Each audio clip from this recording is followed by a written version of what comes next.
दहिसर तारे मार्ग BMC school में बच्चे जमीन पर बैठकर कर रहे हैं पढ़ाई। स्कूल में है सुविधाओं का अभाव। मुंबई के दहिसर पश्चिम स्थित तारे मार्ग बीएमसी स्कूल में बच्चों से मिली शिकायतों के बाद यूबीटी की शिवसेना के आमदार विलास पोटे ने पूर्व नगर सेवक अभिषेक घोसालकर कार्यकर्ताओं के साथ स्कूल का दौरा किया।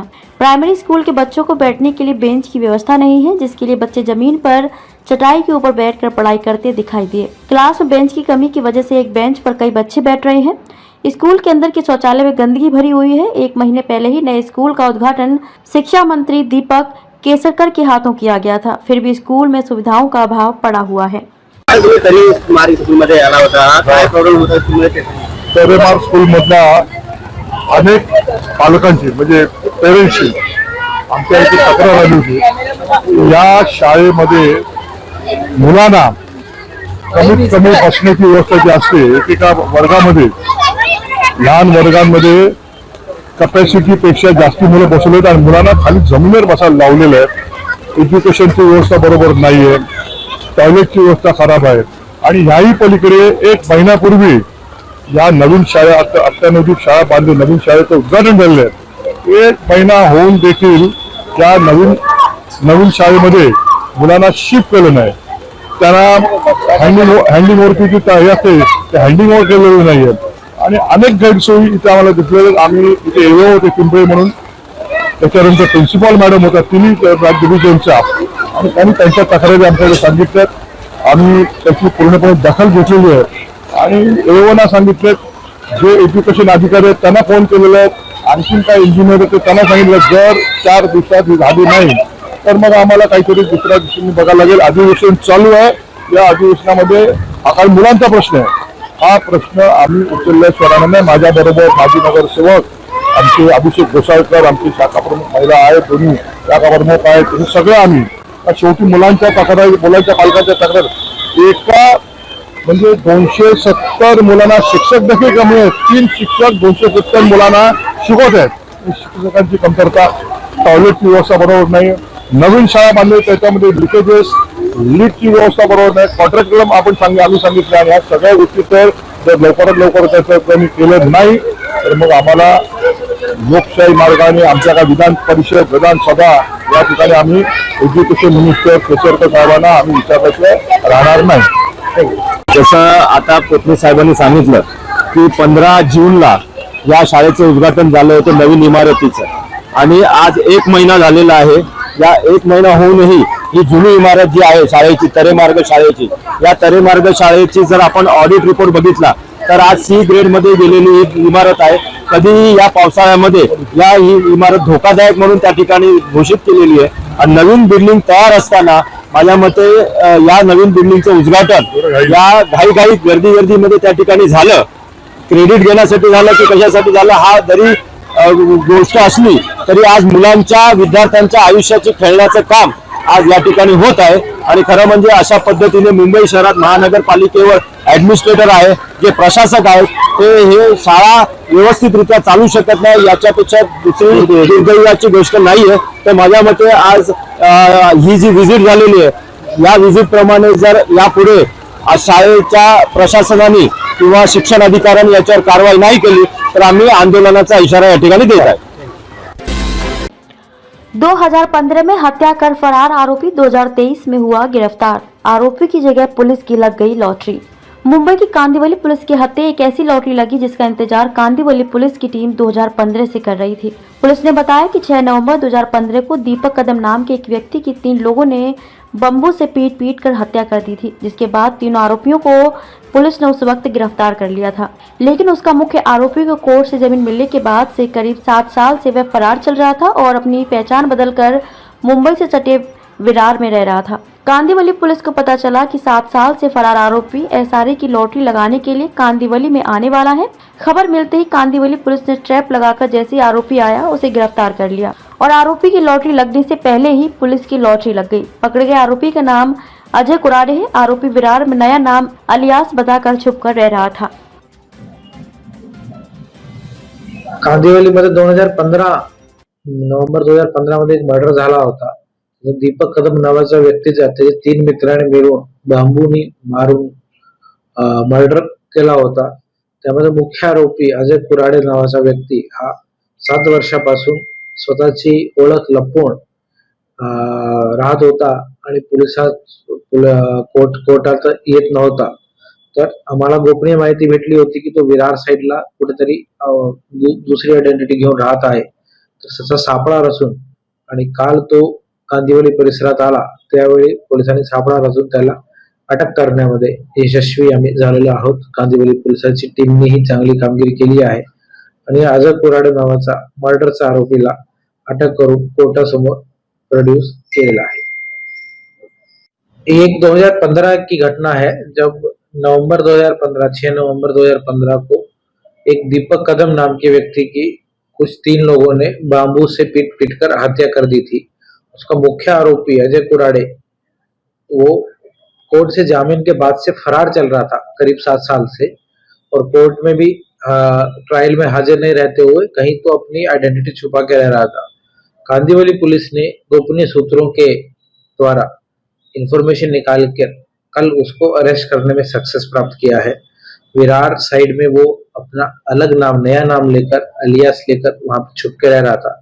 कल इंफॉर्मेशन मिल के वो कांदिवली परिसर में आने वाला है, तो टीम लगा के उसको गोपनीय बत्ती से अरेस्ट करने में पुलिस ने सक्सेस मिली है और उसको भी कोर्ट में हाजिर किया गया है। किस बात को लेकर सर मर्डर हुआ, हत्या किस बात को लेकर? वो दोस्तों का झगड़ा था, और जिसमें 3 लोगों ने बांबू से पीट कर एक व्यक्ति की हत्या की थी। तो मेन आरोपी ये अजय कुराडे नाम का व्यक्ति था, जो 7 साल से अपनी आइडेंटिटी छुपा रहा था, और आज वो पुलिस के हत्थे आ गया है। इसकी गिरफ्तारी कैसे हुई सर? ये विरार साइड में अपनी आइडेंटिटी छुपा कर रह रहा था। पुलिस को कुछ इन्फॉर्मेशन मिला था इस तरह का कि वहां पे रह रहा है, और कल वो कांदिवली परिसर में आने वाला था, तो टीम लगा के जैसे ही वो आया हमने उसको अरेस्ट किया है। महाराष्ट्र के उप मुख्यमंत्री देवेंद्र फडणवीस ने शनिवार को यह कहते हुए उद्धव ठाकरे पर परोक्ष रूप से निशाना साधा कि पूर्व मुख्यमंत्री कहा करते थे कि उन्हें राजनीति, बजट आदि की समझ नहीं है। वहीं वर्तमान सरकार इन चीजों को समझती है। यहाँ शासन आपल्याडारी सरकार आपके द्वार कार्यक्रम को संबोधित करते हुए फडणवीस ने कहा कि शिवसेना, भाजपा, राकांपा, अजीत पवार गुट सरकार आम आदमी की जिंदगी में बदलाव लाएगी। उन्होंने कहा कि हमारे पिछले मुख्यमंत्री कहा करते थे कि उन्हें राजनीति, बजट, सहकारी क्षेत्र और कई अन्य चीजें समझ में नहीं आती हैं। इसलिए शरद पवार साहब ने अपनी आत्मकथा में लिखा कि उद्धव राजनीति भी नहीं जानते हैं, लेकिन हम सब कुछ बजट, राजनीति और अर्थशास्त्र समझते हैं।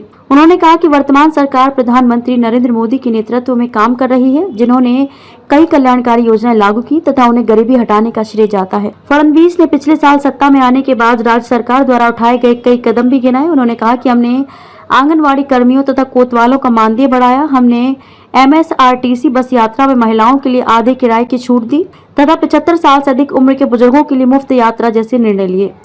आशा है कि यह सरकार आपकी आकांक्षाओं को पूरा करेगी। उन्होंने सरकारी कार्यक्रम की चर्चा करते हुए भगवान राम का भी उल्लेख किया, क्योंकि नासिक में भगवान राम का एक प्रसिद्ध मंदिर है। उन्होंने कहा कि सरकार बस आपके द्वार ही नहीं बल्कि भगवान राम के द्वार में भी आई है। नासिक कुंभ मेले की भूमि है। यह कार्यक्रम अपने आप में ही कुंभ मेला है। सरकार को आखिरी व्यक्ति तक ले जाने के हमारे प्रयास के तहत यह हमें आपकी सेवा करने की अनुमति देता है। फडणवीस ने कहा कि उसके बाद भी कुछ लोगों को दिक्कतें हैं, उनकी दिक्कतों का हल करने के लिए हम एकनाथ शिंदे को लाए और हम अपने अजीत दादा को भी साथ लिया है। हमारी सरकार ने हाल में 1 साल पूरा किया। इस अवधि में हमने महाराष्ट्र को निवेश एवं उद्योग में 1 नंबर पर पहुंचाया। इस सरकार पर देश एवं औद्योगिक क्षेत्र का भरोसा है। उप मुख्यमंत्री ने कहा कि किसानों को 10,000 करोड़ रुपए की सहायता दी गई है। फडणवीस ने कहा कि इस साल कम वर्षा के बाद भी किसानों को चिंता नहीं करनी चाहिए, क्योंकि सरकार किसानों को स्थायी रूप से सूखा मुक्त बनाने के लिए कई योजनाओं के साथ उनके सहयोग को तैयार है। इससे पहले नागपुर हवाई अड्डे पर फडणवीस ने कहा कि यह गठबंधन एकनाथ की शिवसेना, भाजपा और अजीत पवार की राकांपा सुचारू रूप से चलेगी। उन्होंने कहा कि हमारे बीच सब कुछ सुचारू ढंग से चलेगा, जैसा कि विभागों का बंटवारा सुचारू ढंग से हो गया, क्योंकि तीनों ही दलों ने फैसला किया है कि हम महाराष्ट्र के हित में मिलकर काम करेंगे। मोक्का का एक कुख्यात अपराधी को कर्नाटक के धारवाड़ इलाके से जाल बिछाकर किया गिरफ्तार। अपराधी पर 100 से अधिक मामले दर्ज। अपराधी रील बनाकर सोशल मीडिया पर वायरल कर पुलिस को दे रहा था चुनौती। कांड तो बहुत किए, लेकिन रिकॉर्ड अभी भी साफ है। तू जिसके दम पर उछल रहा है ना, हम उसके भी बाप हैं। ऐसे डायलॉग के साथ रील बनाकर सोशल मीडिया पर वायरल करके पुलिस को चुनौती देने वाला और महाराष्ट्र, गुजरात, कर्नाटक आदि राज्यों के विभिन्न पुलिस थाने में चेन स्नैचिंग, जबरन चोरी, कर्नाटक में वाहन चोरी जैसे 100 से अधिक अपराधों के एक आरोपी को कल्याण के खड़कपाड़ा पुलिसों ने जाल बिछाकर कर्नाटक से गिरफ्तार किया है। अपराधी का नाम कासिम ईरानी है, जिस पर महाराष्ट्र, गुजरात और कर्नाटक के विभिन्न शहरों के विभिन्न पुलिस स्टेशनों में चेन स्नैचिंग, जबरन चोरी, वाहन चोरी, गंभीर चोट जैसे अपराधों का आरोप है। जानकारी मिलने के बाद कि वह कल्याण के पास आंबीवली इलाके के ईरानी बस्ती में रह रहा था, उसे पकड़ने की पुलिस ने कोशिश की लेकिन नाकाम रहे। वह बार बार अपना ठिकाना बदलता रहता था, इसलिए पुलिस के सामने उसे पकड़ने की चुनौती थी। इस बीच आरोपी की कर्नाटक के धारवाड़ इलाके में रहने की जानकारी मिलने के बाद पुलिस ने स्थानीय पुलिस की मदद से सुबह सुबह उस इलाके में जाल बिछाया जहां वह रह रहा था। लेकिन जैसे उसे पुलिस आ जाने की जानकारी मिली तो कासिम ने फिल्मी स्टाइल में पड़ोस की बिल्डिंग की छत से भागने की कोशिश की, लेकिन पुलिस ने बड़ी ही चतुराई से उसे गिरफ्तार कर लिया। पुलिस ने बताया कि इस आरोपी के खिलाफ देश के कई राज्यों में 100 से ज्यादा अपराध दर्ज हैं। थाने पुलिस ने 4 मामलों में मौका के तहत उक्त आरोपी के खिलाफ तलाश शुरू की थी। उसने न सिर्फ बाहर बल्कि ईरानी बस्ती में भी आतंक मचा रखा था। खड़कपाड़ा पुलिस के इस प्रदर्शन की हर स्तर से सराहना हो रही है। सर क्या कहेंगे, आरोपी गिरफ्तार किया गया? खड़कपाड़ा पुलिस स्टेशन में 2022 में गुन्हा रजिस्टर नंबर 359 के तहत एक आईपीसी कलम 307 के तहत एक गुना दाखिल हुआ था। उसमें जो मेन आरोपी है वो कासिम मुख्तार ईरानी तब से फरार था। हमारा खड़कपाड़ा पुलिस स्टेशन का डीबी का टीम उसके पीछे था। वो धारवाड़ जिले में कर्नाटक के वहाँ छुपा हुआ है ऐसी खबर हमें मिली, जिसके ऊपर हमारे सीनियर पीआई श्री सर्जेराव पाटिल उनके मार्गदर्शन में हमारी डीबी की टीम, जिसमें अनिल गायकवाड़ एपीआई, अशोक पवार, राजू लोखंडे, संदीप भोईर, योगेश बुतकर और अविनाश पाटिल, ये टीम धारवाड़ में गई। वहाँ के स्थानिक पुलिस कर्मचारी है, उनसे मदद लेके उसके रहने के ठिकान पे छापा मार के उसको ताबे में लिया है। उसको अटक करने के बाद उसके पास से एक फायर आर्म भी जब्त हुआ है। तहकीकात करने के बाद ये पता चला है कि उसके वो थाना जिले में 20 के ऊपर गुनों में वांटेड है और उसके ऊपर कम से कम 70-80 गुने यहाँ दाखिल हुए हैं।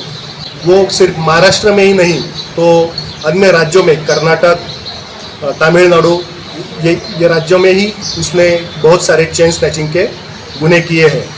खड़कपाड़ा पुलिस स्टेशन का जो हाफ मर्डर का गुना दाखिल हुआ है उसको मौका के सेक्शंस लगाए गए हैं और उसका तपास हमारे कल्याण डिवीजन के एसीपी कल्याण जी घेटे कर रहे हैं। सर इसके पास से कुछ महंगी बाइक बरामद की है। इसके पास से 5 चोरी की बाइक भी बरामद की गई है। ये किसके लिए यूज़ करता था? ये जो बाइक चोरी की बाइक है वो पर्टिकुलरली चेन स्नैचिंग के लिए वो यूज़ करता था। शाम के वक्त जो महिलाएं घूमने जाती है, अकेली महिला है, तो उसको टारगेट करता था और चेन स्नैचिंग करके भाग जाता था।